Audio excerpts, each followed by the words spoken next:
So Dr. mtazamaji popote pale ulipo, hatuja kuweka sana, niko very sure umetulia kidogo tu angalau na wewe pia uweze kupata kombe la chai ama kopo la chai. Inasemwaje Kiswahili? Kombe ama kopo? Kikombe cha chai, kikombe cha chai, ili tunapoanza shughuli yetu hapa tusikudistract chai ikakuchoma pale, pengine una kama hamri kidogo, vitumbua, vishete ama viazi vitamu, ama pengine uko na muogo, uko kwetu anaita omwogo ama pengine uko na nduma unataka mwenyewe kujienjoy, basi tunakupa angalau madakika kadhaa ili uweze kumalizana na cha kufungulia kinywa asubuhi ya leo. Karibu katika awamu ya hamasisho pamoja na kuwahusia vijana katika maisha tunayoishi hivi sasa. Bila kuhamasishana na vile vile kuhusiana, tutapotea, tutapotoka. Na tunaishi katika nchi ambayo haina role models. Na Bernard mgeni wangu siku ya leo atakwambia, we are living in a country that we are missing role models. You cannot see anybody and desire to be like that person, because kila mtu amekimbilia siasa, fame na nini, but they are not there to mentor young guys to come up to be like them in future or even more than them. Inakuwa ni jambo la kusikitisha sana. That is why unasikia kuna vijana wamepigwa marisasi mitaani kule kwa sababu ya kumnyang'anya mama kipochi chake, mwingine amemnyang'anya baba simu yake, mwingine katika gari amenyakua kitu cha mtu, basi wapigwa risasi tu na anafariki pale. Kijana mdogo miaka 18, 19, 20, 21. Inakuwa ni matatizo kweli. So when we want to get this youth to be of value in the society, we need to mentor them so that they can become better than what we do in the society. And that is why tuko na makala yetu hapa ya hamasisho pamoja na wasia kwa vijana, ili tuwaletee watu ambao wametoka katika background tofauti, ujue alianzia wapi, alisomea wapi, mambo yake amefanya wapi, ndio uanze kujirudi na wewe kili chako, kama alitoka hapa, si hata mimi naweza, si ndio? Hata mimi siku moja ndakupa story yangu katika hamasisho, nikwambia nilianzia wapi. Nimemwambia Bernard hapa hivi, kuna mtaa mmoja huko kwetu Kisumu inaitwa Kaloleni. Basi all the history about Nur Said started in Kaloleni. Na wengi ambao wako Kisumu wanajua Kaloleni na kaaje. Kaloleni si mlimani, Kaloleni ni Kaloleni. Wengine wanaita ziwani. Siku moja utapata story yake. Karibu sana mtazamaji katika hamasisho. Mgeni wetu siku hii ya leo tuna Bernard Okok. Bernard Okok, Bernard Okok atatueleza mara nyingi hapa. Bernard, karibu sana katika Al-Huda TV. Shukrani. Na hakika watazamaji wetu watakuwa na faidi sana kutoka kwako. Bernard is a consultant and he does a lot of things, but I'll just let him explain himself. I'll let him tell us where alianzia. Bernard, umezaliwa wapi? Umesomea wapi shule ya msingi, shule ya secondary umesomea wapi? Pengine chuo kikuu, na hadi ulipofika hivi sasa, ndio mara nyingi watu tunaanzia katika kipindi chetu cha hamasisho. Karibu sana. Shukran Bwana Nur, na hayo introduction ambayo umefanya. Lakini sasa kusema kwanza pale nilianzia, mimi nimezaliwa Mombasa. Mtaa mmoja inaitwa Chani, mahali panaitwa Lilongwe. Nimelelewa pale Chani. Nimesomea Mwijabu Primary School, ambaye mwalimu wangu mkuu alikuwa huyu Bwana Omar Mwenyeshimbwa, ambaye sasa ni MP wa Changamwe. Omar Mwenyeshimbwa alinifundisha mpaka darasa la 8. Kutoka pale darasa la 8 nikaenda chuo cha upili ambacho kinaitwa St. Mary's Seminary Kwale. Nilisomea form 1 up to form 4. Nikahitimu, nikaingia chuo kikuu cha Nairobi, University of Nairobi. Nikafanya Bachelor of Science, Mathematics and Chemistry. So hapo sasa tena nikakutana na Professor Abdul Ghafur Saidi. Huyo alinifundisha chemistry sana. Na pia ni mtu ambaye alikuwa mkakamavu sana. Kila mtu labda alikuwa anaona sasa bana, nikikua ningekuwa kama yeye. Vile umesema hizo mambo za mentorship. Na hapo nilipomaliza hapo nikaingia hali ya kufanya kazi, kujitafutia. Nikafanya katika mashirika mbalimbali. Moja inaitwa Program for Christian Muslim Relations in Africa, PROCMURA, ambao kikao kuu chake iko hapa Nairobi, hapo panaitwa Raptor Road. Nikafanya hapo miaka kama 9 hivi. Nikatoka nikaenda nikafanya na shirika moja pia inaitwa Nairobi Peace Initiative Africa, mambo ya kujenga amani katika jamii tofauti, kidini, kisiasa na mambo kama hayo. Kutoka hapo nikafanya kazi shirika moja tena inaitwa African Council of Religious Leaders. Ambapo hapo nikafanya kazi na mjamaa moja pia anaitwa Dr. Mustafa Yusuf Ali, consultant mambo ya security, mambo ya peace and security. Tukafanya kazi naye vizuri sana huko Somalia. Tukafanya mambo maziwa makuu, kuleta amani kati ya jamii tofauti huko West Africa pia. So hapo pia sasa nikaona najikakamua ili nijue zaidi mambo ya kujenga amani kabisa. Kutoka hapo nikaenda nikafanya kazi na World Vision. Kwanza nikaanza na East Africa Regional Office where I was the Peacebuilding and Interfaith advisor.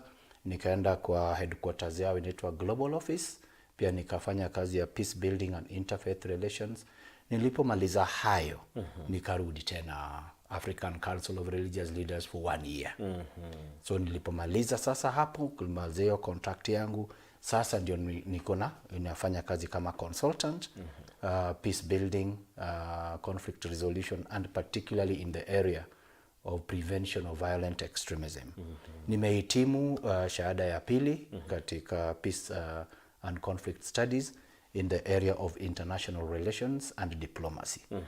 Na kumalizia kwa introduction, umesema kitu cha maana hapo kwamba tunaishi katika ile hali ambao watoto vijana wanakuwa bila kuwa na kiongozo, mwongozo kamili ya mtu ambao labda wanatazamia kuwa kama wao. Na labda mimi sitaki uniulize kwa swali hilo, wacha nijibu kwanza.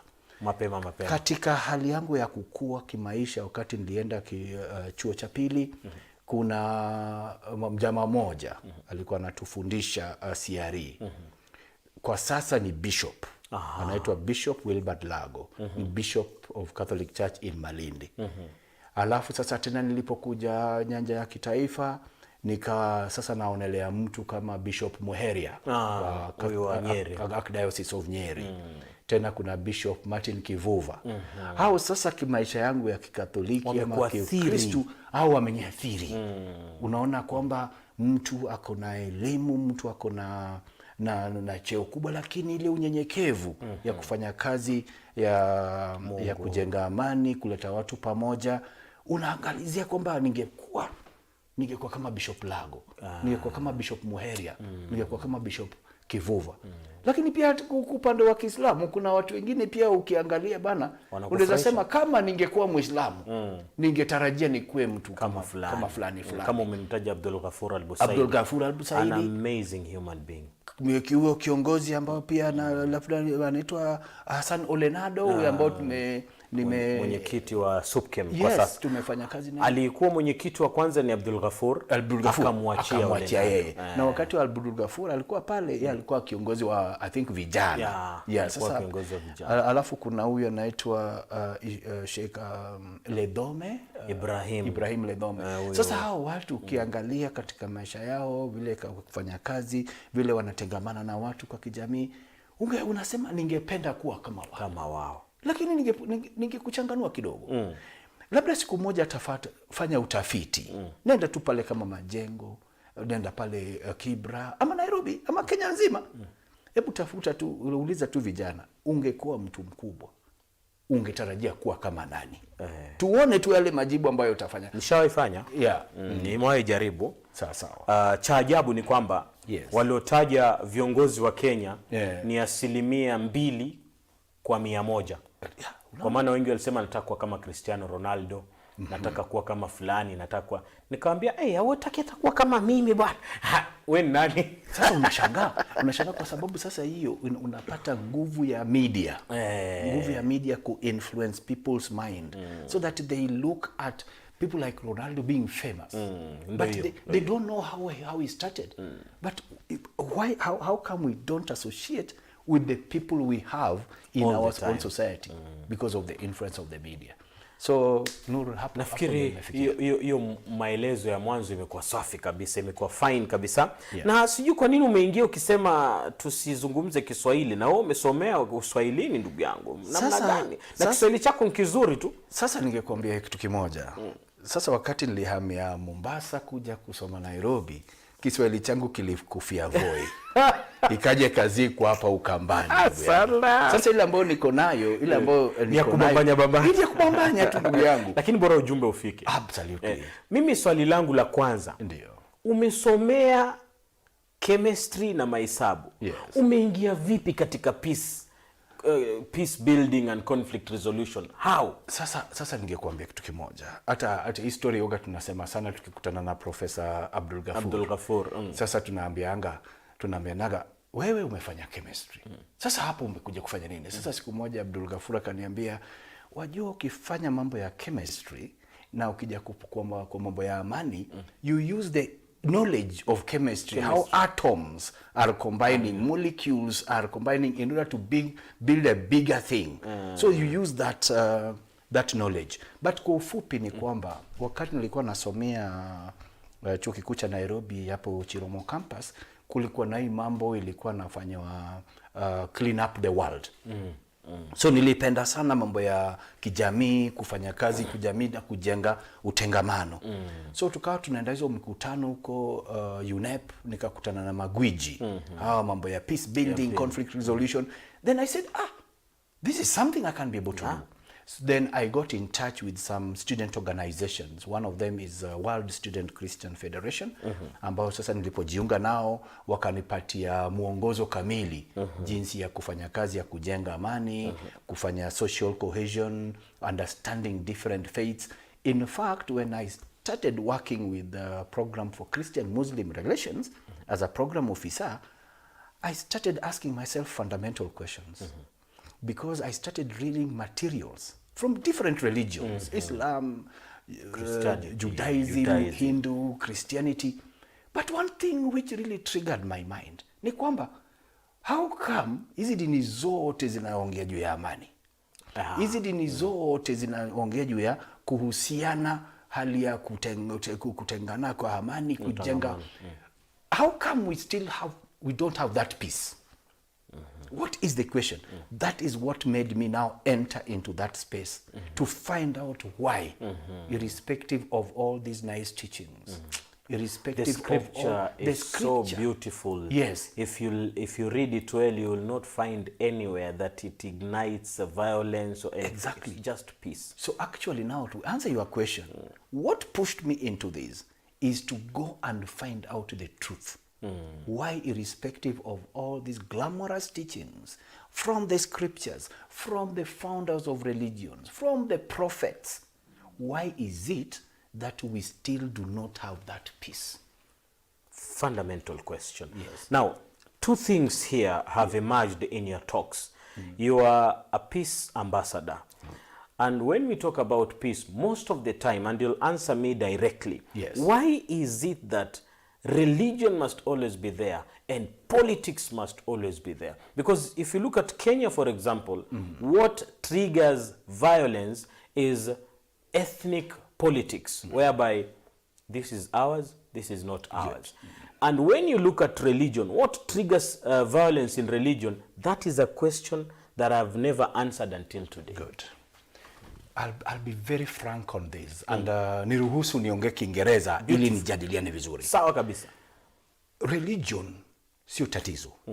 In fact, one of the document I've written, I've said violent extremism, it has nothing to do with religion. Religion, I've seen it here in your profile. Now your document, if you read it very well, I've done critical analysis of all violent extremism groups, whether it is Al-Shabaab, whether it is Boko Haram, whether it is Allied Democratic Forces, whether it's Al-Qaeda or IS. And I've come to a conclusion that there are three things that trigger violence, and religion is only used as an excuse. Number one, kuna ile kitu inaitwa relative deprivation theory, where you are living in the same community. Christians, Muslims, Hindus. But one religious group feels that the other group is growing more than us relatively. So what makes them grow? They look at the issues of policies. They see these policies and constitutional framework is favoring them. They look at issues of economic distribution. They see that those who are in charge of economic distribution is favoring this religion. Let me give you a typical example, and we have to be frank on this. Let's be frank. Let us look at Coast Province. What makes people rise against others is because they feel that as locals, we are becoming poor and remaining poorer, while those who are not locals are growing and growing. And that is why unasikianga watu wa bara. Watu wa bara kabisa. Na ukiangalia katika hali zingine pia kama even hinterland, whether it is Nyanza, whether it is Rift Valley, those communities who are the locals there, look at those who have come to invest. And it's not bad. It's not wrong to invest. We have the freedom to invest anywhere. So they look at those people who have come to invest there. They are growing and becoming richer, while us, we are becoming poorer. That is what called relative deprivation. So we feel that we are deprived as compared to others. So there's what we call social grievances. The second thing is what we call social identity. Now, when I'm deprived because I belong to a particular ethnic or religious group, then what happens is that I use the social connection to build an alliance against them. So that is where now us and them comes in. And it becomes pathetic and troublesome if that social identity is built around religion. Because remember, even wewe umesoma Quran na labda uko na mimi nimesoma Biblia. Na mimi nafikiri nimesoma zote, maana primary yote nimesoma CRE. Bas. Sasa katika Quran na katika Biblia unaweza pata yale maandiko ambao unaweza yatumia aidha kutengeneza amani ama kuleta fujo. True. Now, and you can confirm and say, no, but it's written here. Ndio hii. It's written here. Kumbe ni interpretation yako. Ile interpretation yako. So let me tell you, it has nothing to do with religion. It has nothing to do with ethnic identity. It has got everything to do with the way we conduct our social, economic, and political, matters of the society in such a way that we bring everybody together. That I think, I feel, and I experience being protected and being provided for. Very true. When we have that kind of constitutional and institutional framework, that everybody feels secure, everybody feels protected, everybody feels provided for, in such a way that you, Nur, unaweza amka asubuhi na uende kujitafutia na urudi kwa jamii yako bila wasiwasi wowote. Irrespective of your religious identity, you will have a very cohesive and harmonious society. When I was waiting to enter here, you were doing a newspaper analysis. And there is something you said when you went into the Standard. You talked about the 16 days of activism. And there's something, analysis and statistics you brought, that the worst place of a woman to be is home. Why?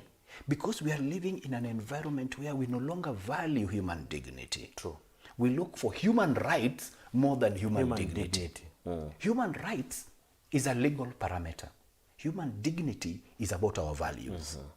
So why do we have those kind of situations? So to answer your question, any form of violence, whether it is a violent conflict, violent extremism, or any form, psychological, institutional, or social, it has nothing to do with religion. But religion and religious teachings can be used to comprehensively address these issues in the society. Beautiful. I love that. Now, there is also this matter of peace building. Yes. When we talk about conflict, we talk about chaos and such things. Yeah. There is the matter of peace building that always arises, Yeah. so that the country can calm or the world can calm. Yes. And the emergence of peace builders like you. Yeah. Now, my question, when or how does peace building start in such situations of violent extremism, religious extremism, and so on and so forth? Good. Now, peace building is not only supposed to take place at the point of conflict or violence. Peace building, if you look at the framework of United Nations, is defined as a continuous process, whether there is visible violence or non-violence. Non-violence. So peace building is about constructively engaging to build harmonious relationship. So in situations where religious people work together in times of peace and stability, you will find that they will be ready to work together in times of violence. True. So you don't start mobilizing faith leaders or faith communities just because the conflict has arisen. No, you start organizing them even the times of peace. Yeah. Now, when we talk about peace building again, there are several levels. There is pre-conflict peace building, where there's no conflict, but you continue engaging with people to address their socio-economic and political needs, where you build institutions that can prevent the society from entering to conflict. True. When conflict arises, like what we are seeing in Ethiopia, when what we are seeing in South Sudan, and what we are seeing also in Democratic Republic of Congo, what happens is that you use the structures and the systems that you had built in order to mobilize different actors to come on the table. Now, there are several levels. Number one, you can facilitate. I'm a mediator. You can facilitate mediation, and when it reaches a point where you see these parties are not ready to enter into an agreement, don't force it. You enter into what is called two things: cessation of hostilities, where parties come together and say, we want to stop hostilities between ourselves as we go along the discussion. That's exactly what happens in Tigray, between TPLF and yes, well, what they signed in South Africa. But there's another one, what we call principles of engagement. Yale ambayo yanasema tu, okay fine, hatuwezi fikia na agreement sahi, but hizi principles zitatuongoza. That's what was signed between Sudan Transition Council and Sudan People Liberation Movement North. That is what was signed in 2021, last year. Then there is what we call a cessation of hostilities agreement. That is one that's different from cessation of hostilities, which was signed in, like now this one was signed in DRC. Now, to bring story home, when you are conducting these kind of processes, like I've supported peace processes in South Sudan, right now I'm supporting this process in Democratic Republic of Congo. Knowing the context is very important. Like in Kenya, you have to know the context. You have to know what are some of the driving factors of the conflict. You have to know what is driving social grievances. If you go to Pwani, you have to know what is making Pwani people have social grievances. What are some of the historical issues? Because if you don't go into the root, you will never find a solution. Utakuwa na meza tu Panadol, headache inaisha kidogo, kumbe kuna cancer. Kumbe kuna cancer inakuja. And that is the problem that we are facing in this country of ours today. Yeah. Most of the time we don't get into the root cause of problems, but we tend to just sugarcoat. I think that is the right word to use. Yes. Sugarcoat things that are happening. Now, like today you can say, this sheikh is very bad, he's an extremist. Yes. But you've just seen him. You've not analyzed and found out if it is true or what is his background. Exactly. Now, the primary target on matters violence and extremism is always the youth.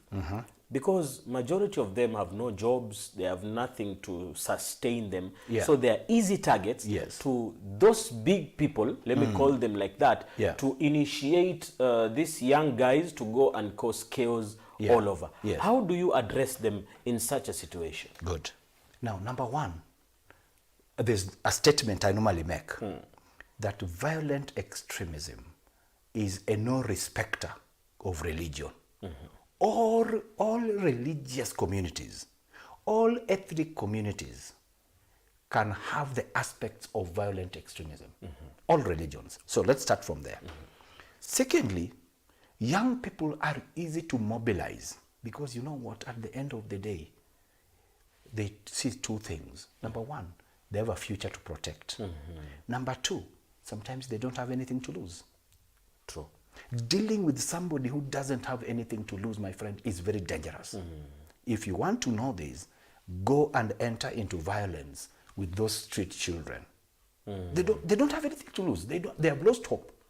So these factors make them vulnerable to extremism. Second thing is that young people are in a position where they want excitement. Okay? If you have always noticed some of the demonstrations we have in the cities, some people don't go there because they believe in that ideology, but they go there to release anger, to release energy. So young people must be targeted with the correct teachings and instructions. In fact, no research has ever, and I want to say this, no research has ever confirmed that people enter into violent extremism because of poverty. Really? No research has ever. Okay. No research has ever. Look at the beginning of this group called Boko Haram.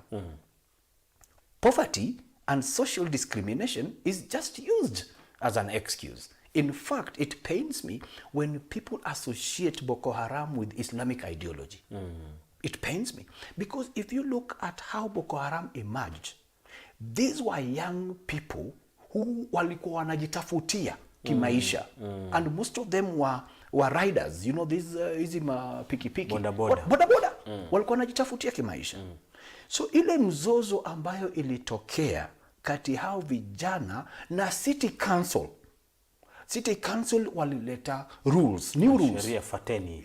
Fuateni hii. Mwe mkisimama hapa, mwe msibebe hapa. Unaona ile tulikuwa tunaona tu hapa Nairobi. Na ni vitu rahisi. Sasa vijana wakasema hapana bana.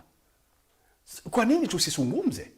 Tuangalie hali ambayo jamaa wakafanya nini bana? Akasema hapana, aidha ufuate sheria ama tukushike. So vijana wengi walishikwa. Na wengine walitoroka. Sasa hao vijana ambao walitoroka walirudi kijijini huko in the rural. When they went to the rural, they went to start farming. Huko ndio wakapata mjamaa ambaye akuna itikadi kali. Akaanza kuambia nyinyi mnanyanyaswa kwa sababu ya hivi na hivi na hivi. Unaona? Vijana wakakutoka sema kweli kweli bana. Ni kweli bana. Sio kweli. So it's just a trigger. It's a trigger. So this guy captured their mind and told them, you know what? Nyinyi mnanyanyaswa kwa sababu ya hizi sheria zinaletwa, hizi sheria zinatoka from the west. Okay. So Boko Haram ikakuja ikasema kwamba anything from the west hatuitaki. So what is the meaning of Boko Haram? Western education is bad. So that is how they started. So when they came back to fight the system. Are you seeing it? To fight the system, not because the system is being led by Christians, not that the system is being led by non-Muslims. No. To find a space where they can economically and socially thrive. But the system at that time did not offer a space for dialogue. So what happens? Wale jamaa za itikadi kali wakaona space hapa ndani. So you see, in real sense, Boko Haram was not started from any religious background. It was social and economic struggle against the system.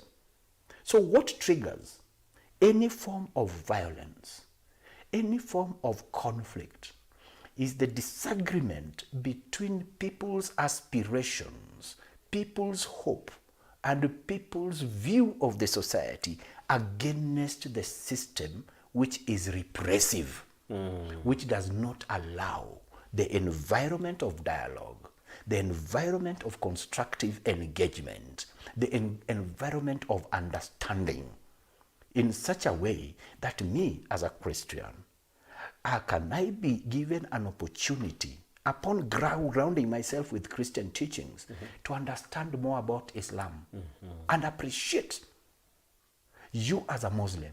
You as a Muslim, be given an opportunity where you understand my values, you appreciate my values, and you respect my values. Do you think that is also another trigger of a lot of this violent extremism, whereby the religions have become so private that you cannot access Christianity and a Christian cannot access Islam? Absolutely. You don't know anything about another person's religion. Yes. What you are told are propaganda. That, you know, Christians, when they go to church, they do ABCD. Really? But you don't know how even a church looks like. Absolutely. How do the religious leaders come up with ways of ensuring that whatever another person understands about maybe Catholic or Anglican or anybody is the truth and not propaganda? I'll give you a very typical example about my life. All my life, I've got so many friends. When we were growing up in Mombasa and in Mwijabu Primary School, which I've talked about, sometimes you could not even differentiate. Yeah, true. But ikifika Friday, unaona Waislamu wanaenda msikitini. Mimi naenda, lakini we don't have Abdalla nini. Sisi marafiki. Ngoja nikukate kauli kidogo tu. Yes. Mimi pia nimekulia mtaa mmoja inaitwa Kaloleni.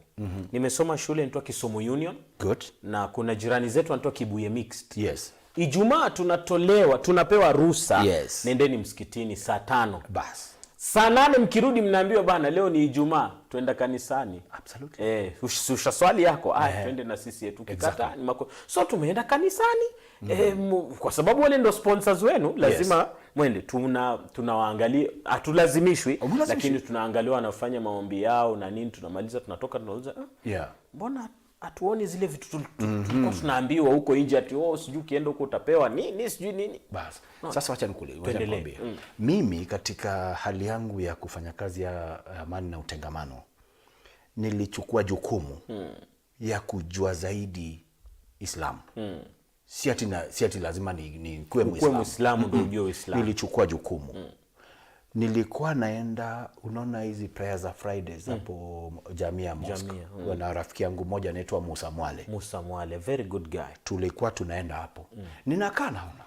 Nauliza maswali. Kwa nini lazima mfanye hivi, lazima mfanye hivi, lazima kwa nini? Alafu siku moja nikamuuliza Musa, na kwa nini? Siku moja mkuu wa jeshi, jamaa alikuwa anaitwa nani? Badi. No, not Badi, alikuwa Chief of Defense Forces. Kuna Mwadhethe, kuna Karangi, kuna Muislamu yule alikuwa Muislamu, na kuna Mahmud. Sasa siku moja amekuja pale. Generali bwana. Jamaa amekaa tu huko nyuma bwana. Unashangaa generali. Mimi nikamuuliza Musa, vipi bwana? Hamna heshima. Musa akaniambia bwana, wewe msikiti bwana. Kila mtu yuko sawa bwana. Kila mtu yuko. Nikasema okay sawa. Nikaribika. Lakini sio kwamba lazima niwe Muislamu. In fact kuna nadharia za sema pengine ukiwajua Waislamu utachukia Uislamu. Sasa siku moja tukaenda mkutano na Musa. Sasa hapo kwa mkutano watu walikuwa wanajua mimi kwa sababu nilikuwa nimevaa kama hivi, wanafikiri mimi ni Muislamu. Musa naye ni Mkristo. Sasa wakati wa kuomba wakamwambia Musa aseme sala ya Kikristo na mimi ni Muislamu. Tukacheka. So sasa tukawa tunataniana na Musa, nikasema bwana, hata kuna wakati tunataniana na Dr. Mustafa Ali kwamba wewe bwana umekuwa mtu unajua hizi mambo bwana, na kwa nini uingie bwana? Kwa nini uingie Uislamu bwana? Nikamwambia labda nikiwa Muislamu nitakuwa Muislamu mbaya. Sasa wewe fanya hivi, niwe Mkristo mwema na wewe kuwa Muislamu mwema. But kuna ile hali ya kusikizana. One thing I need to tell you, Noor, the greatest mistake I always see when I interact with people from different faith communities, you will find somebody telling you that let us identify things that bring us together and forget our differences so that we live in peace. No. That's a wrong statement. It can never happen. That's a wrong statement. The correct statement should be, let us together identify, appreciate, and make use of the things that bring us together. While identifying, appreciating, and respecting those things that do not bring us together. Respecting. Respect. Mutual respect is the fundamental thing here. And if, for example, different religious institutions, whether it is SUPKEM, NCCK, Kenya Catholic Conference of Catholic Bishops, Evangelical Alliance of Kenya, if we can come together under the premise of organization like Interreligious Council and identify mechanisms of addressing the real needs of young people, including the quest to know. Because sometimes people say, oh, young people go to the streets because they are poor. No. Oh, young people are complaining about this. No. The quest of knowledge. And I believe in the Quran, I think Muslims are also told, seek knowledge. In the Bible, we are told, my people suffer because of lack of knowledge. Lack of knowledge. That is the center of it.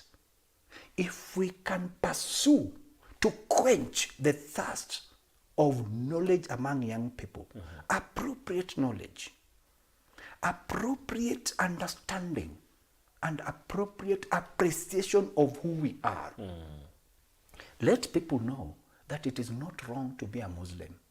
Let people know it is not wrong to be a Christian. Because our religious teachings tell us God was not a fool and is not a fool to put us in different ethnic and religious communities. True. So my closing remark to that question is, let these religious teachings through different institutions approach the quest of knowledge among young people, but also the quest of knowledge among older people like us. To be the light of the other young guys. Absolutely. Wallahi, Bernard, umenifungua macho sana. Mimi hujiuliza swali na utanisamea katika maswali ambayo ninayauliza. Yes. Ukiona religious intolerance mara nyingi, utapata wacha tuseme tuogope Mungu, utapata Mombasa, hawa wanapigana na hawa hataki mambo, utapata maybe hizo area ambazo Waislamu ni wengi. Yes. Tukija maeneo ya Western Nyanza, hizi vitu huwezi kuzisikia. Kwa nini? Kwa sababu, and that's exactly why I keep on telling people that when you are coming up with the prevention of violent extremism, don't give it a blanket approach because of context.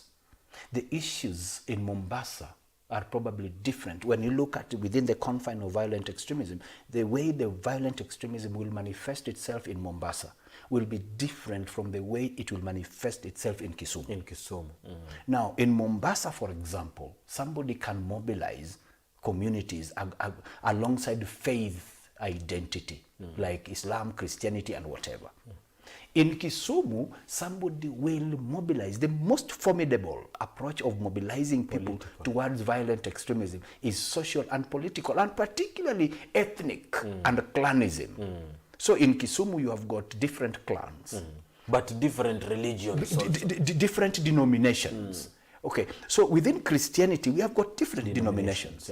And these denominations also have contestations, even on how to interpret the Bible. True. Yes, even how to interpret the Bible. Let me give you a typical example within Christianity. We have got different understanding. There is what we call Christian formation about baptism.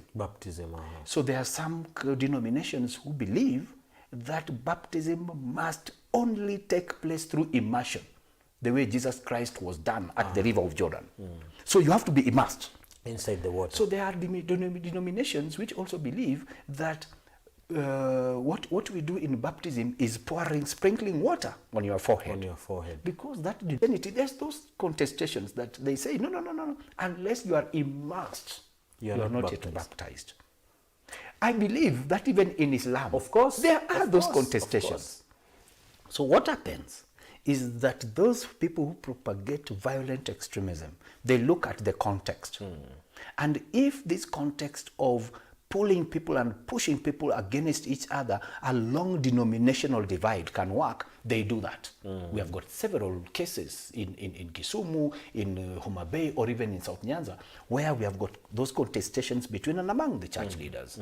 So when you're approaching violent extremism in those areas, you cannot say that the formula you have used in Mombasa will work here. Can you also say, Bernard, that because these people are, you go to Western Nyanza, you find families like our family, that they are Muslims and they are Christians in the family. Absolutely, yes. Because me, my grandfather who became a Muslim, had brothers who never became Muslims. So there is a part of my family that are totally Christians. Even when we have functions at home, they will come, but they will conduct themselves as Christians, and there will be no quarrel at all. And we have got several families like that. One family which I know of is the family of this guy called Abdul Rahman Wandati. He's my uncle. From Butere. From Mumias. Yes. So one time when Wandati was leading Muslim Consultative Council, na wakati huo sasa pia mi sasa ndio unainukia. Bana, brother, how do you manage? Then he laughed. He used to laugh at me. I said, no, by the way, it is just by the grace of God that we, let me tell you, in these situations, we don't live to impress human beings. True. God. We live to live according to God's will here on earth. And that is why you are a Muslim, I'm a Christian. When it comes, for example, kuna chakula hapa imeletwa. Unaona? Na katika values zangu ni kwamba lazima nifanye maombi. Nitaomba. Vile naombanga. Bila wasiwasi. Si ati sasa kwa vile sasa wewe uko hapa, sitafanya ile kwa jina la Baba kwa sababu nataka nikupendekeze. No way. Hakunanga hiyo. Yeah, no way. Wewe ikifika wakati wako, be real. That is the word. Be real. Be real. So when we enter into interfaith dialogue, what we normally say is that you enter into that space in your religion, but not in spite of your religion. Wewe ukiingia pale, wewe ni Muislamu, kama kawaida yako lazima ubebe Quran ama tasbih. Unaona? Utabeba tasbih yako. Na kama Catholic wana tasbih? Yes. Hata niko nayo hapa nimevaa. Si ati utaacha tasbih yako hapa kwa mlango. Ama mimi nimwambie Yesu Kristo, nimwambie Bwana sikiza Yesu Kristo, ningoje hapo bwana, nipambane na hao Waislamu, nipambane na hao Waislamu, nikimaliza nitakuokota. Leta nikwambie. Wacha nikwambie. In the Bible as Christians we are told that if you deny me in front of men, I will also deny you in front of my Father. So we always say, be real. But in your being real, be respectful to others. Don't over-exaggerate things. Exactly. Don't over-exaggerate. Don't force people to believe in what they want. And I like the landscape in Kenya today. What impresses me is that every time people are convening these interfaith sessions, they will always take into consideration religious values. True. For example, rarely will you see an event being convened on a Sunday, particularly in training, unless it's a religious event. Rarely will you see event being convened, even if it's on Friday, by 11 o'clock. Finished. People are going for prayers. That is the perfect mutual acceptance we are looking for. And when that happens, Bernard, I can tell you for free. Nobody will ever raise a finger on another person. Absolutely. But there are people who don't want that. There are people who thrive in that. Exactly. So how do we deal with such people? Good. Let me tell you. Very simple. Two things. Number one, me as a Christian, I know that probably a Muslim is suffering the government atrocities in probably Wajir or Garissa. I don't wait for the Muslims to rise up. I have to stand up and protect them. And go, even if I'm a member of parliament, I go to the parliament and say, no, this law is against these people. And these people are Kenyans. So when I do that, the Muslims will see me as a friend. Okay? When something is against Christians, let not Christians rise, because when they rise, it will be like they're protesting for their own interest. Let Muslims rise and say, no, we disagree with it. We have seen several good cases where, so many, like these attacks with Marsabit, Moyale, and whatever, and we have seen Muslims coming and saying, no, before you kill them, kill us first. Kill us first. Now that grows the trust, that grows the confidence. The one that is always on my mind, Bernard, is the Kenyans for Kenya. Remember that time that there was a drought? So yes. Bad drought. I can't get the year. Yes. But Kenyans were real Kenyans at that time, regardless of their religious identity.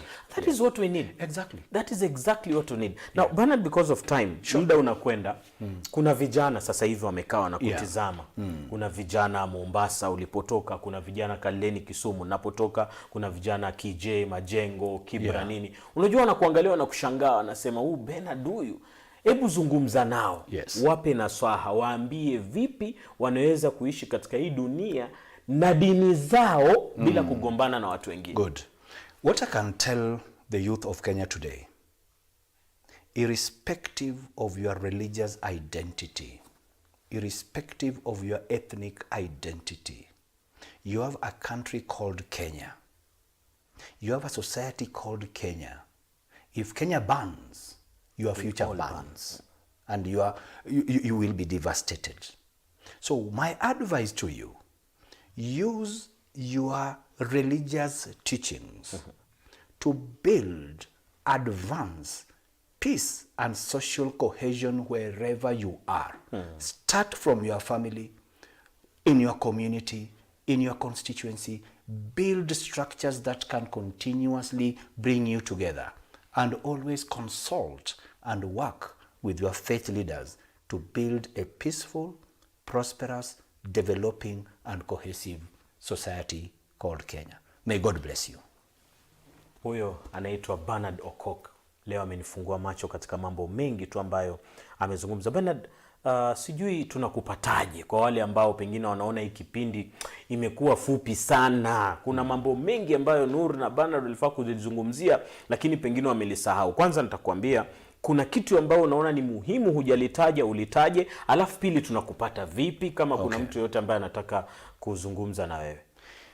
The first thing which I probably would have mentioned here is the importance of building understanding, building a sense of appreciation, and building continuous engagement. We don't wait for violence to erupt in order for us to come together. We build peace at the time of peace.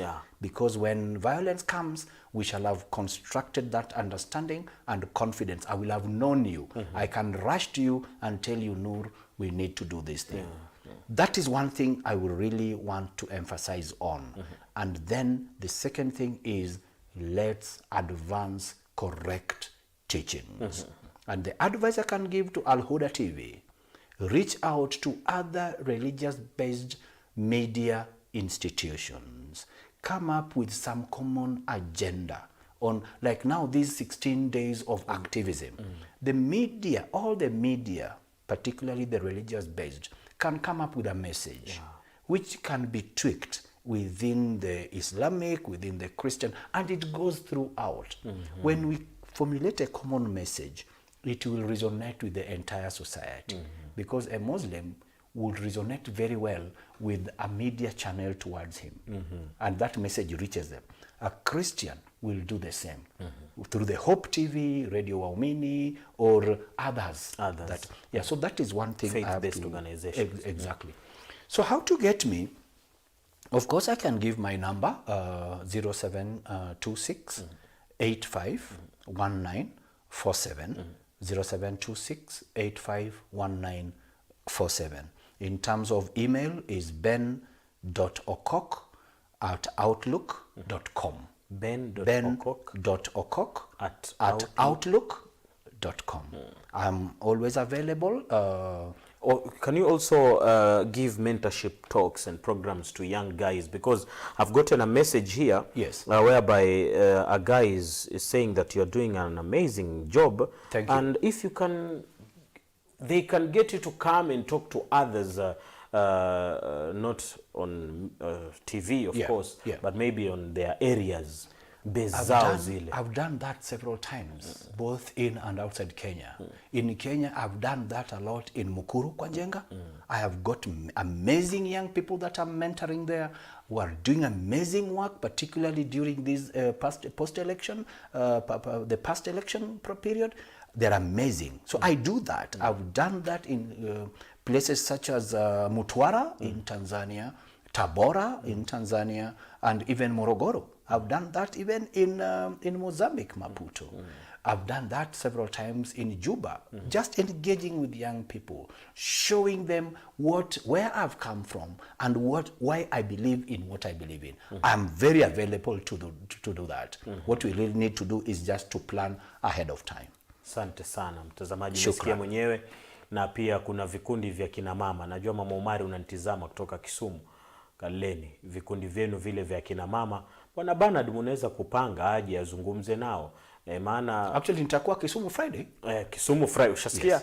Atakuwa Kisumu Friday. So mnaweza kumtafuta Bernard akaweza kuwazungumzia pale mitaani ili tujue pia namna ya kuishi na watu wengine. Jamani, dunia ya leo huwezi ishi peke yako. Ndio.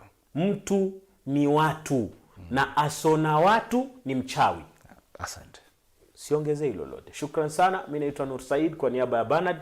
Tupatane katika makala mengine. Assalamu alaikum. Asante.